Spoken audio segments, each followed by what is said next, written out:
Hi friends, വഴുതനങ്ങ കോവക്ക ഇത് രണ്ടും കൂടിയുള്ളൊരു മെഴുക്ക് പുരട്ടിയാണ് ഞാനിന്ന് ചെയ്യാൻ പോണത്. അപ്പോൾ നമുക്ക് എത്രയും പെട്ടെന്ന് വീഡിയോയിലേക്ക് പോകാം. ആദ്യമായിട്ട് ഇതൊന്ന് കഴുകിയെടുക്കാം. വൃത്തിയായിട്ട് നല്ല രീതിയിൽ കഴുകിയെടുക്കണം. എന്നിട്ടിത് ചെറുതായിട്ട് അരിഞ്ഞെടുക്കണം. ഇത് വളരെ ചെറുതായിട്ട് അരിഞ്ഞാലാണ് അതിന്, ഏത് പച്ചക്കറി ആയാലും വളരെ ചെറുതായിട്ട് അരിഞ്ഞ് മെഴുക്ക് പുരട്ടി ഉണ്ടാക്കിയാലാണ് അതിൻ്റെ ടേസ്റ്റ് ഉണ്ടാവുള്ളൂ കേട്ടോ.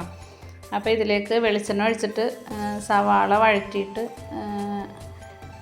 ഉള്ളി ഉണ്ടെങ്കിൽ അതാണ് കൂടുതൽ നല്ലത്. എൻ്റെ കയ്യിൽ ഉള്ളി ഉണ്ടായില്ല, ചെറിയ ഉള്ളി ഉണ്ടായില്ല, അതുകൊണ്ടാണ് ഞാൻ സവാള എടുക്കണം. അപ്പോൾ സവാളയും വഴറ്റി വേപ്പിലയും കൂടി ഇട്ടിട്ട് നമുക്ക് എങ്ങനെയാണ് ചെയ്യണമെന്നൊന്ന് കാണാം.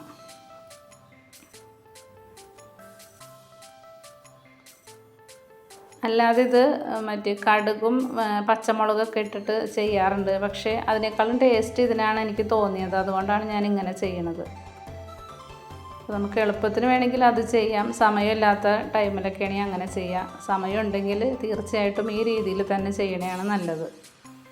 അതിലേക്ക് മഞ്ഞൾപ്പൊടിയും മുളക് പൊടിയും കൂടി ഇട്ട് ആ പച്ചമണം മാറണ വരെ ഒന്ന് വഴറ്റിയെടുക്കാം. ഇനി അതിലേക്ക് നമുക്ക് ഈ കോവക്കയും വഴുതനയും കൂടി അരിഞ്ഞത് അതിലേക്ക് ഇട്ട് കൊടുക്കാം. ആവശ്യത്തിന് ഉപ്പും ചേർത്ത് നന്നായിട്ട് ഇളക്കി. ഇതിന് നല്ല വേവുണ്ട് കേട്ടോ.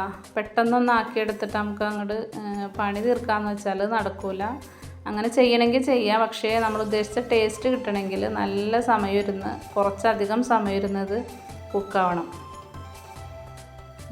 ഇതിൻ്റെ അടുത്ത് തന്നെ നിന്ന് നമ്മൾ ഇത് ചെയ്തുകൊണ്ടിരിക്കേണ്ട. നമുക്ക് ഇത് സിമ്മിലിട്ടിട്ട് പോയിട്ട് വേറെ പണികളെല്ലാം ചെയ്യാം.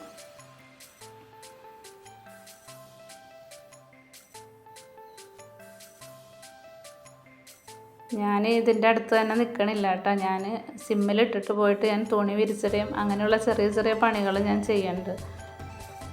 നമുക്ക് പെട്ടെന്ന് അങ്ങോട്ട് വേഗം അങ്ങോട്ട് ഇതാക്കി എടുത്താൽ അതങ്ങനെ ടേസ്റ്റ് കിട്ടില്ല. അതിപ്പോൾ ഒരുവിധം വഴന്ന് വന്നിട്ടുണ്ട് കേട്ടോ. പ്രായമുള്ള ആളുകളൊക്കെ നമ്മുടെ വീട്ടിലൊക്കെ ഉണ്ടെങ്കിൽ ഈ ഇങ്ങനെയുള്ള സാധനങ്ങളൊന്നും നല്ലതായിട്ട് കുക്കാവാതെ അവർക്ക് കൊടുക്കരുത്. അവരുടെ വയറിന് അത്ര സുഖം ഉണ്ടാവില്ല കേട്ടോ. അപ്പോൾ ഇത് ഇങ്ങനെയുള്ള പച്ചക്കറികളൊക്കെ നന്നായിട്ട് കുക്കാവണം.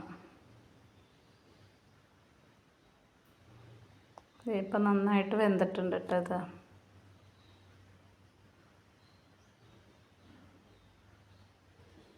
ഇതിപ്പോൾ കുക്കായി ഞാൻ വേറെ പാത്രത്തിലേക്ക് മാറ്റുകയാണ്. ക്യാമറയും ഇതും കൂടി എല്ലാം കൂടി ഒരുമിച്ച് ചെയ്യണോണ്ട് എനിക്കത് പോകാതെ എടുക്കാനും പറ്റിയില്ല. ക്യാമറയും എൻ്റെ കയ്യിൽ തന്നെ ഇരിക്കണോണ്ട് അതുകൊണ്ടാണ്. അപ്പോൾ എല്ലാവരും ഇതൊന്ന് ചെയ്ത് നോക്കട്ടോ. എന്തായാലും എല്ലാവർക്കും ഇഷ്ടപ്പെടും. ഓക്കെ.